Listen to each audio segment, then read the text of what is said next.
To truly understand AbaNtu, one must understand Ubuntu. Ubuntu is often simplified to mean humanity. But for the AbaNtu, it was more than a word. It was law, it was life, it was constitution. I am because we are.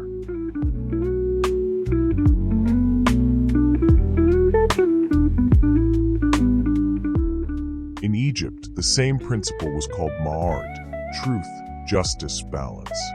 The link is no coincidence. The AbaNtu, too, carried echoes of that civilization, no matter how much history tries to sever them.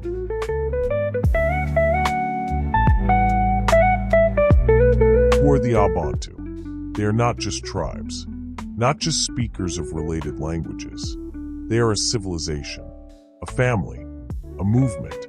And what is Ubuntu? It is not just humanity. It is a law of life, a reminder that connection is strength, that unity is power. From north to south, from east to west, the AbaNtu remain one. Divided by names, but united by essence. Forgotten by history, but remembered by the soul. AbaNtu were the people. Ubuntu was their philosophy.